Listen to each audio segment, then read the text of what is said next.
Well, hello, everybody. Welcome to Profiling Evil Podcasts. Today, I'm here with retired Redlands, California Police Chief Lou Nelson. He's my longtime friend and my mentor. Lou and I have literally traveled the world together supporting law enforcement functions from one end of this planet to the other. Lou, it is so good to see you. How have you been? I've been well, my friend, and we have definitely covered the planet on our travels. I don't know. What are some of your favorite memories? I immediately go to Vietnam and traveling through Vietnam with you.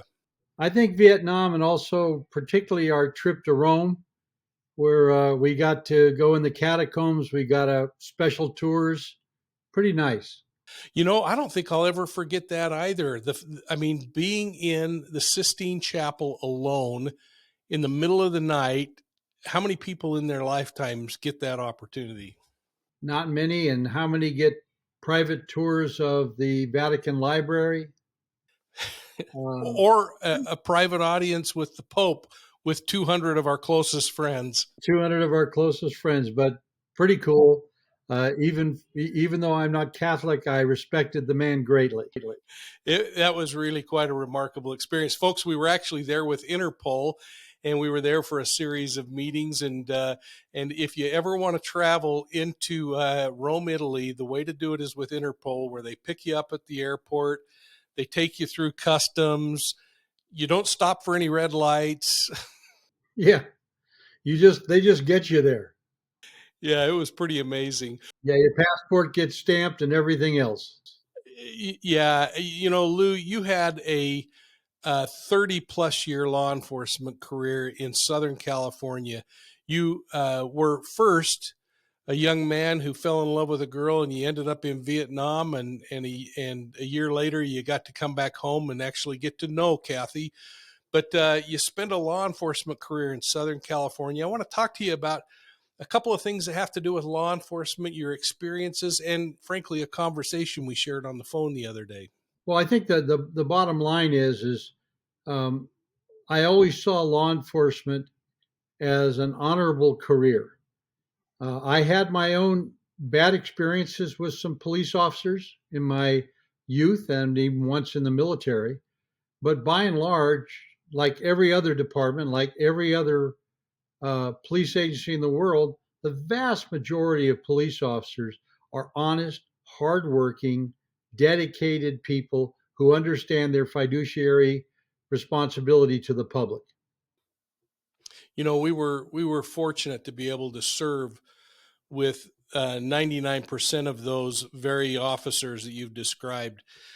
And every once in a while, there came an officer that should have never gotten a badge, or may have started out doing the right thing and then made some really poor choices in their career. What were some of those most defining moments for you when only you would know the difference between right and wrong? Well, I think, first of all, my father told me that character is what you do when no one's looking. Okay. And I unfortunately had a few officers that dishonored their badge, and they were terminated. They were fired, as they should have been.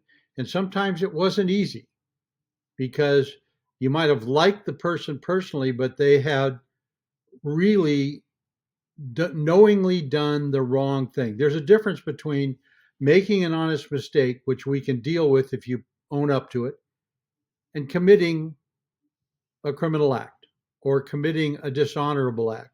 Those are big differences. And we work hard to keep people, to hire people who will honor that code. We hire from the human race. So no matter how good we do, occasionally we're going to turn up with a person who doesn't understand what that oath of office really means.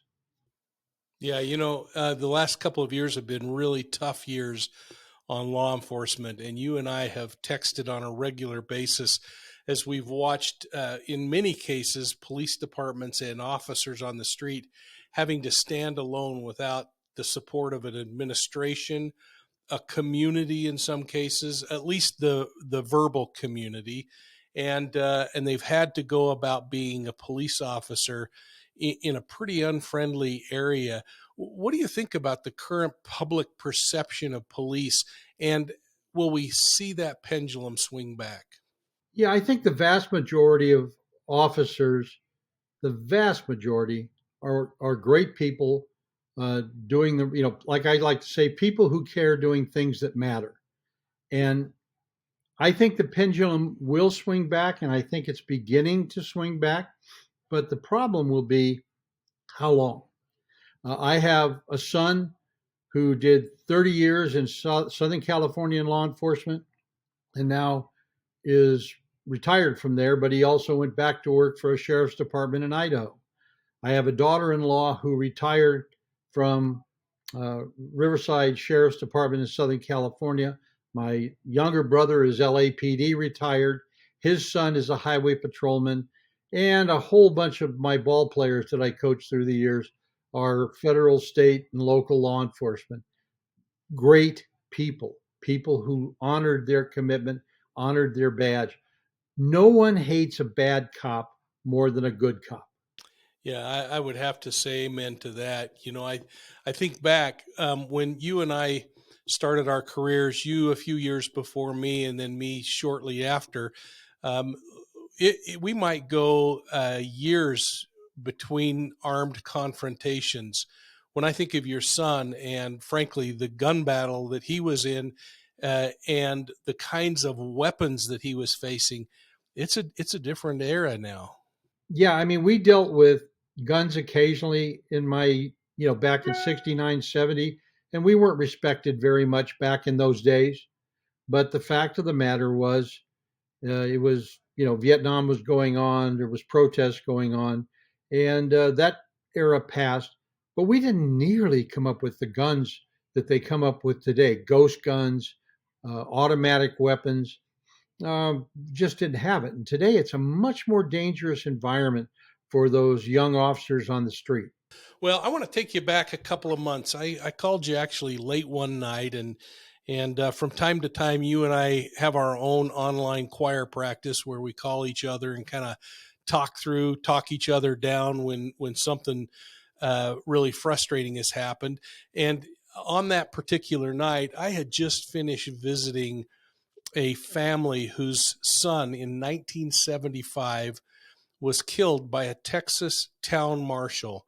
And the family didn't know he was killed. He just simply disappeared. It ended up after a few days that they discovered that he actually was murdered by this town marshal. He was a young man by the name of Ricardo Morales, and it was on the outskirts of San Antonio.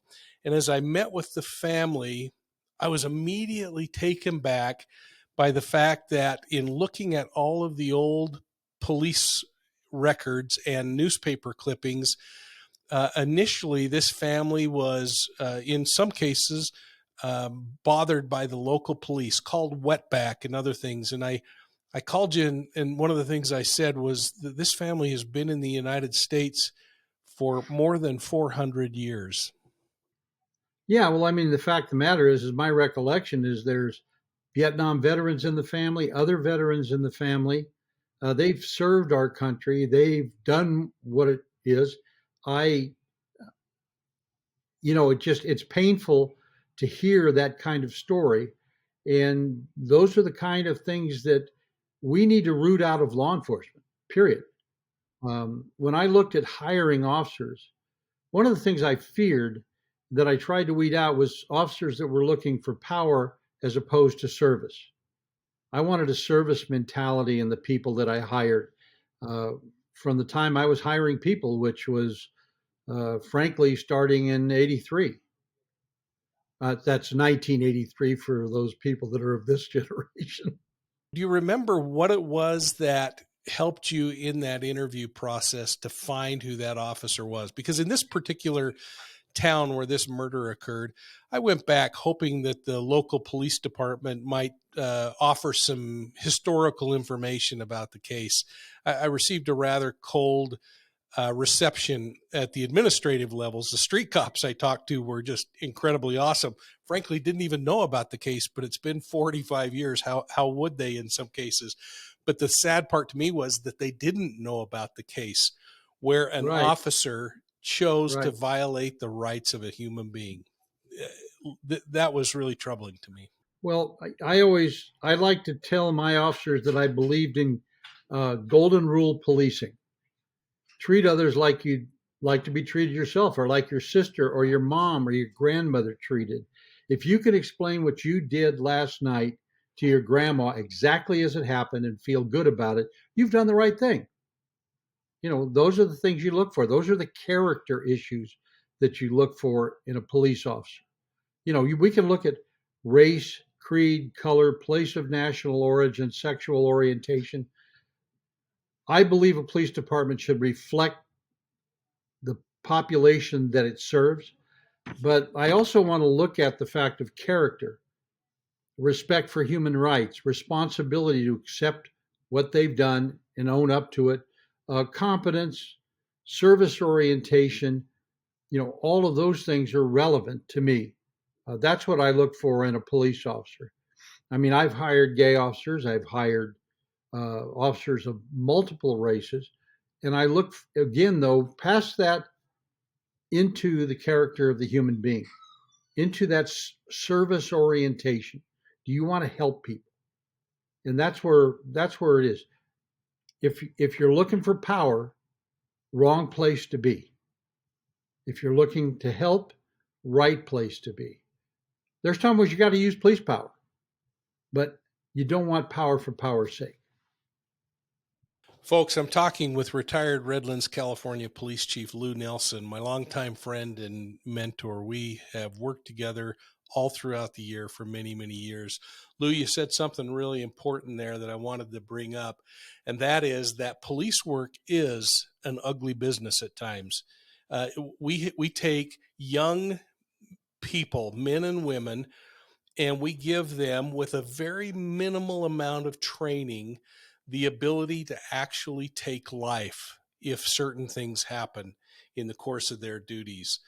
Tell me a little bit about your thoughts about this responsibility that we place on young people and turn loose into a community where they have to be a mental health provider, a heavy hand at times, a kind person that picks up a child. Tell me a little bit about these officers that you hired over the Well, years. I think that the biggest thing that I've seen is that more often than not, the responsibility of having to take a life or wound somebody weighs very heavily on police officers. I remember reading a study a few years ago that most police officers, the bulk of them after a fatal shooting, are out of law enforcement within 2 years. And the reason isn't because the shooting was bad, it's because they took a human life. And we're not, we hire people, hopefully, that aren't interested in doing that, but they are interested in surviving the street. I used to tell my officers that their first duty when they went to work was to come home at night. They got families, they got kids, they have other things. And we give them training. We give them all kinds of training in their field training program. But nothing makes up for the experience you get in the field. We also have an FTO program, a field training officer program, that guides them throughout the year. We also provide now, didn't when I came on, but we provide now mental health backup if they are involved in an incident. I can recall an incident where a woman took the lives of her two young children and then took her own life. And I had two officers, a sergeant and a lieutenant, on the scene that were both trying to adopt and being, frankly, jerked around by the adoption agencies. And they both had tears running down their face. And I relieved them right on the spot. It was the day of my daughter's high school graduation. That's why I remember it also so vividly. And I was running between the scene and my daughter's graduation so I could see her march across the stage. But I remember sending them. Luckily, by that time, we had a psychologist who was awesome, and her people counseled them a bit, and they got through it. But it haunted me for years that that their reaction, seeing their reaction. And did I go see the psychologist? No, I was a little too macho at the time. But later, and years later, I did, because I had to square it away in my own head. And there were other incidents like that. You always have to pay the price, don't you? I think back in those early days of policing when I started back in the late 70s, you were just told to suck it up and to move on and to deal with it. Yeah. And at some point in your life, you do have to deal with it. It's tragic we didn't do it quicker. Yeah, you have to have an intervention. There's somebody has to talk it out, whether it's your minister, your priest, um, whatever it might be. You've got to have somebody that talk it out who understands the enormity of this situation. You know, uh, I'm sure my son did in his situation. I know he did, in fact. But the fact of the matter is you look at that. Officers that I've had to do that, we've told them you're going to go, and some of them were reluctant, but all of them, when they got done, were glad they went. It's kind of against our machismo. Yeah, it's interesting to me because when you think about the experience in your policing career that you never forget, rarely rarely is it some demonstrative huge event. It's something that happened with you and a child on a street corner that you were talking to after their parents were killed in an auto accident or something like that. Do you remember, and are you in a position you'd be willing to share what that memory is for you that just never goes away? Well, that one is one of them. I still occasionally have a nightmare about that incident. There's some other ones that are non-police related from Vietnam, but the other part of it is one of the ones that I remember is a good memory. It's a between Christmas and New Year, and we got a call of a burglary at a packing house, an orange packing house. Remember, this is Southern California. And we got there, and this guy was coming out the window, and he's got a bag of oranges. And we track it back. He's from Texas. He lost his job as a roughneck. He was trying to get to Bakersfield area so he could work on a, a rig up there as a roughneck, and his car broke down, and they were out of money. And it's Christmas time. I think it was the day after Christmas, and they'd had no money to provide gifts. They had no money to buy food. Their car was broke down, and I still remember the packing house owner was a friend of mine. Came down and said, "I don't want to press charges. Let him keep the oranges." My officers chipped in, and this is a little. They chipped in money. Somebody ran down to Kmart, bought a bunch of gifts. We got a hold of one of the city mechanics that we knew. He came in on a weekend and fixed their car. We told him we'll pay for the parts. He says, "I got the parts." We fixed the car. We gave them, I think, $100 afterwards after we made sure they got fed for a couple of days and sent them on their way. And later on, we got a nice card thanking us that they'd made it to Bakersfield. He'd gotten a job, and it still chokes me up because he was just stealing to feed his family oranges. You know, he didn't know he could have driven through an orange grove and probably picked 100 of them because he didn't know where he was. And where he was broke down was not near the orange groves. So those are the things that are good things that you remember. And I just saw one today on LinkedIn of an officer caught a lady shoplifting, and I don't remember where it was at. And he went and paid for their groceries and bought them some more groceries and took her home because she couldn't feed her kids. Okay? Those are the good parts. Those are the service parts. Those are the things that get you. Excuse me. But yeah, It's a there's some noble real. profession, is what it is, and we were fortunate to be able to be a part of it and see the amazing things that our colleagues did, and the few that we had a chance personally to be involved in. When you think about the officer who is getting off a track and needs some behavioral correction, what are the best strategies for correcting those behaviors early on and getting somebody on the right course? The first thing is calling it out. Face to face intervention. Uh, just saying your behavior is unsatisfactory. It's not acceptable in this department. As a matter of fact, it shouldn't be acceptable in any department. And giving them, if need be, some remedial training. Uh, a lot depends on how flagrant their violation or their behavior is. If a person's frankly beating people when they don't need to, handcuff prisoners, what have you, they're going to probably buy some time the first time, and they're probably going to hit the bricks the second time. They'll be gone. It depends on the degree and what have you. Counseling, training, remedial training, discipline, all of those things fall into that. And if people, if they don't correct their behavior, adios. There's certain things that you don't tolerate. My old saying was, you tell me the truth, we'll see what we can do to work through it. You lie, you die. In other words, your career's over. I catch you lying, because a police officer's stock and trade is their honesty and their character. And if they don't have that, they might as well go somewhere else and do something else. But that's where it is.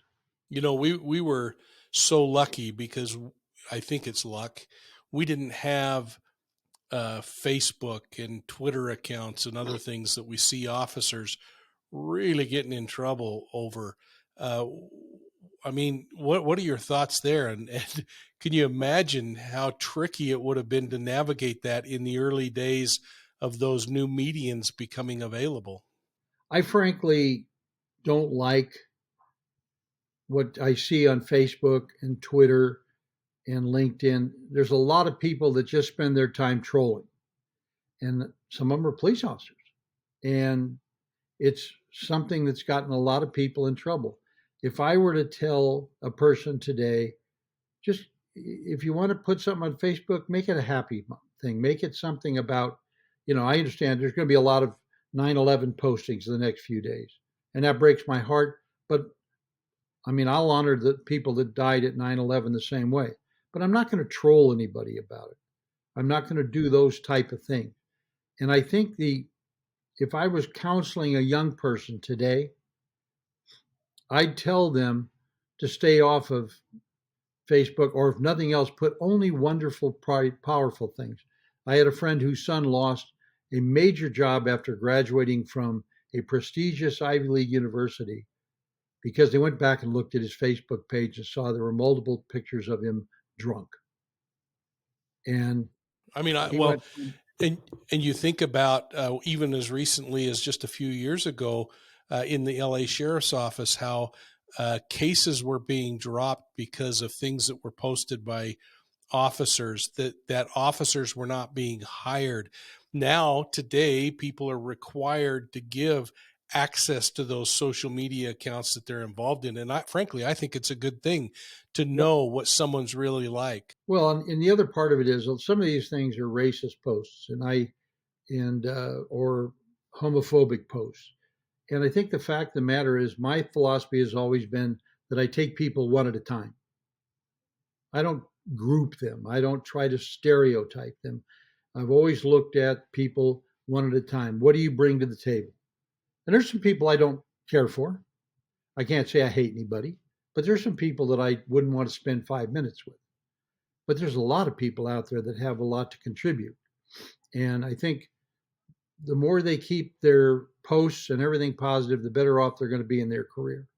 Because, look at what I call now outrage archaeology that's going on, where they're going back, for instance, they're trying to pick a host for Jeopardy.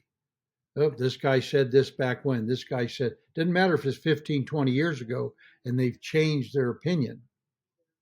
But this outrage archaeology, they'll go back and look for what you said. So you got to be cognizant of that, particularly when you're in the public realm. Lou, when the strategy for training and correcting behavior doesn't work with an officer, what's the next step? The next step is starting a proceeding to separate them from the agency. You can call it termination, firing, whatever, but basically they've got to go. I mean, you've got to hire people that are responsible, that you can trust, that their partners can trust, If you think about things that have occurred in many other cities, single officer got a bunch of officers in trouble. Can't have it, particularly when it's a senior officer. Think of what's occurring in Minneapolis with the conviction and then the guys that are awaiting trial now. Now, are they complicit? Well, that's for the court to decide. But if they had a strong person leading them that acted professionally, they wouldn't be where they're at now. Yeah, and I don't know if you caught the news this morning of a city council who proposed under the voting process to eliminate not only the police department, but the police chief for a possible public safety agency that might include police officers. How on earth would you even begin to respond as a police chief to an administration that's pushing that kind of an agenda? Well, I think, first of all, in the end, they're going to make a great mistake. Several agencies that were talking defunding have now backed away from it because they've seen the problems. If you look at the fact that Seattle's having trouble hiring police officers, I read about that in my posts that I get. Other cities are having trouble because they don't sense any backing to them by the political leaders, even more so the political leaders than the administration. Some have administrations that frankly don't back them, but that's a very severe problem. I want to kind of circle back, and folks, I'm talking with Lou Nelson, retired police chief out of Southern California. Lou spent nearly 4 decades in law enforcement, between the 30 years he spent in the saddle doing day-to-day policing and the actually almost 20 years you spent supporting law enforcement past those days, Lou. I want to go back to Ricardo Morales and the murder that occurred in 1975 outside of San Antonio, murdered by a Texas town marshal. I want you to put on your Chiefs hat for a moment and in some way try to put that hat on as if you were a Texas marshal or a Texas police chief in the town that event occurred on. What would you do with history there? Well, I think first of all, you got to own up to it. In other words, if you're looking at the history and what occurred, you have to own up to it, and you have to address it that you've resolved those kind of issues with training, with hiring standards, with all the background information you need to. I sense that when this occurred, there wasn't much of a background investigation for law enforcement. There certainly wasn't much back in the 50s. And the fact that this is what I gathered to be a very small agency, probably a lower level of training, and probably not a stated list of expectations. And I think the fact that you had a person a peace officer who murdered somebody, is just, it's inconceivable to be that they'd murder him. But this morning I read about an officer in Southern California that was indicted for feeding information to local gangs about police raids and police information. So it still happens, but it happens on a very small level. In this case, you had one of the most heinous crimes there is, murder. You had a cover-up. You had the family involved in the cover-up. And this poor family, who had by all accounts, a wonderful son, grieving without answers for a long time until somebody finally brought it to justice. And I believe that was the feds that really ultimately got some justice. I may be wrong on that, Mike, but I think that locally they didn't, and federally they did. No, your memory is good. In actuality, the case was solved fairly quickly within a week's time. In this particular case, which we'll explore later in another episode of the podcast series, but a Texas Ranger actually made the arrest and led to the arrest of this town marshal. That's where things got interesting, because the state courts then handed down a really light sentence and classified it as an assault rather than a homicide.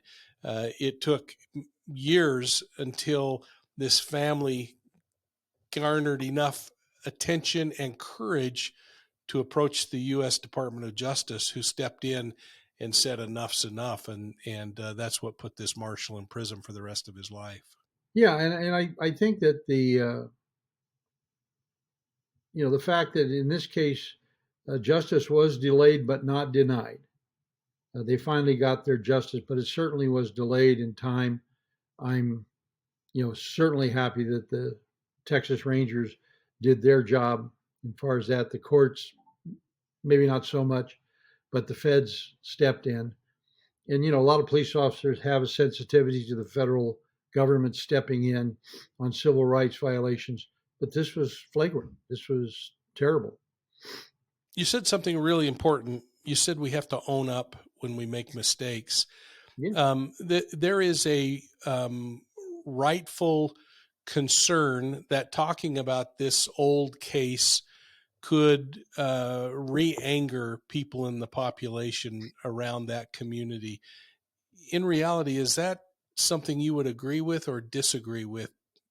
I think a small group of people might feel that way, but I think largely most people are going to say, well, justice was finally served. And this story needs to be told. It just, you need to move forward. You can't keep pushing the dust under the rug. And uh, it's it's a story that people need to hear. It's a story that's, how do I say this? It's not a commonality, but they happen. And we need to pony up. We need to own up to it. We need to clear the air and get it behind us and get justice for the family. And it's not just for the family, it's justice for the community. Yeah, and I know that in your term as chief, you had a few of those ugly bumps in the road where a big stain fell upon the agency because of the behavior of people that preceded you and others that made mistakes. Well, frankly, the guy that I replaced when I started in 1969 had been a burglar, burglarizing gun shops. And our agency solved it. Our fingerprint guy was outstanding, one of the nation's best. For a small agency, he was one of the best that the FBI even called upon at times to review prints. And he made him on a small print that was inside a safe that he said he hadn't been in. And I also had officers who made mistakes, but they were mistakes that couldn't be rectified for a police officer. I had an officer that was arrested for a misdemeanor offense, but when they did a blood alcohol on him, they found methamphetamine in his system, and it was just enough to be measurable. I had to terminate this guy who I really liked, good officer on everything else, but he made a fatal error, and um, it was one of those that couldn't be resolved. I can't have drug users patrolling the street. So he was terminated. And as a leader, you have to make decisions that are about transparency, honesty, integrity, but it still doesn't take away the responsibility you have to also be susceptible to the consequence of those things and how it impacts an organization. No, you have to, I mean, your actions have consequences. That's the bottom line. What you do has consequences. And the other day I saw a Marine colonel who criticized the Afghanistan issue of moving people out. He later submitted his resignation as an officer and is retiring from the Marine Corps. He understood that he wanted to say something, and he understood that there would be consequences to it. And he accepted that, and he moved on. A lot of people do things and don't understand that the consequences are there and that they need to move on. There are officers that I've disciplined who've gone on to have magnificent careers, but they didn't do anything criminal. They didn't, they made mistakes that they owned up to, and we dealt with them. We disciplined them, suspensions at times, write ups at other times, and they moved on and had very successful careers, promoted, did all of those things. It's a matter of owning up. It's a matter of telling the truth, because the truth is also part of our stock and trade. If we got to tell the truth, whether that's on the stand, whether that's in the chief's office, whether that's to whomever, you got to tell the truth. I think that's a perfect way to start to wrap up our thoughts today, that with every action there are consequences, but when we are transparent about our mistakes, we can come to a more favorable resolution for everyone involved. You go back to the officer that you said, tell me the truth, and then we'll see what we can do to keep this all together. Those are true principles, whether you're on the deciding side of what happens or the one who made the mistake. It's never a bad thing to just tell the truth. Now, if you lie, you die. And what I mean by that is figuratively, your career's over. If you tell the truth and it's not a criminal act, we'll work through it. We'll work through it. Training, remediation, whatever it takes to do that, we'll get it done. So now, as an old salty cop, what advice do you have for this incredibly huge pool of people that listen to these podcasts for the next time they're pulled over and the officer's walking up to their door? Be polite. I always felt that I responded to everybody. He could be a known gang banger, and he was still sir to me until he chose to take it some other direction. And even at that, I had to keep my wits about me and my professionalism about me and deal with it that way. I think that the real thing to remember is most cops just want to do a good job. They just want to be right. They want to be liked. They don't want to be disliked. So my thought is, if they're being pulled over for something, be polite, understand that they're doing a job, and see where it goes from there. I mean, I know lots of people that have been stopped that have had positive context. Nobody likes to get a ticket. When I was a teenager, I got a handful of them, and I deserved every one of them, and I took them as well as I could take them because I knew I was going to get a suspended license for a while or whatever. But I still took them. And okay, I'm going to throw you. There's always got to be one speedball in the game, right? And right. I'm gonna give you this one now. When you were a 2-year veteran on the police department working graveyards, are you glad you didn't have a body camera back then, or do you wish you would have had? Actually, I don't think a body camera would have hurt me because I didn't act that way. That would be contrary to that. Now, was I in fights? Yeah. I mean, I had a guy rip my badge off my shirt once and throw it over a house. We never found it, you know. And he told me you're going to have, if you want to take me, you're going to have to fight me. And I didn't. He was as big as I was. He was 6'4" and maybe not quite as heavy, but he was a big dude. And never found a badge. But the fact of the matter is, I don't think cameras would have hurt me. And in most cases, the issues that we had in my department, a camera would have exonerated them 98% of the time. 2% of the time, might have been some other thing. I've often wondered that as well. I've wondered if the people that we dealt with, which there's a different breed on graveyard shift than on the day shift that you deal with, if the behavior would have been different had they known that a camera was filming them. And of course, I don't know that I wouldn't have said sir a few more times if I was wearing a body camera. I think the cameras, by and large, are good. Some friends of mine might disagree, but I think by and large, they're a positive. What I've seen is that many, many more officers are cleared by the camera. Years ago, we were carrying mini tape recorders in our pocket. And I can't tell you how many times I had a person come in, a father or a person with their attorney, and we saying that somebody had issued a racial epithet, somebody had used undue profanity, and you turn on the micro cassette. And I remember one time it was, I remember the attorney got up out of the chair and walked out about a minute and a half into the recording because he knew that it was all BS and they didn't know they were being recorded. And I can't think of one incident that ever was negative to the officer. Okay. It was because all of our officers were carrying them at one point. So, I mean, I certainly carried.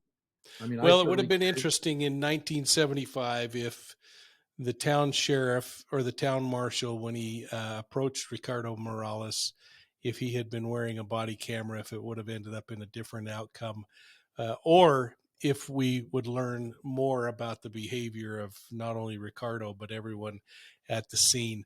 But I'm walking away today with two profound statements, Lou, that I just want to mention. One is that transparency is absolutely important. And number two, that we have to own our mistakes in order to heal and have the community heal.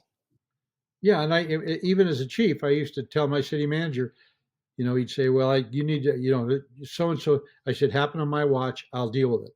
I used to say the same things when we worked with your current employer.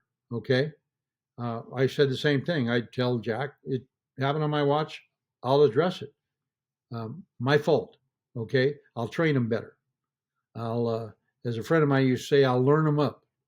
Okay, and that's what you got to do. I mean, you have to take responsibility for your actions or your inactions, because sometimes there's inactions. There's a failure to act, and a failure to act, an omission to act, can be just as grievous as a bad act. Well, folks, I want to say thanks to my dear friend, retired police chief out of Redlands, California, Lou Nelson, for taking time to talk to us about some of the challenges of owning mistakes that we make and moving an agency forward when those mistakes have been made. We're going to be looking at the case of Ricardo Morales, who was murdered in 1975 by a police officer. It's a case that haunted this family now for 45 plus years. And yet the real answer for them is that change happens and if things get better. This has been an era in our history where we've seen law enforcement change, evolve, take some pretty hard hits, but most importantly, to recognize that with the community, we can come better together. Lou, thanks so much for taking time to be with me today. Always a pleasure, my friend, always. Well, thanks, folks. We'll see you on the next crime scene.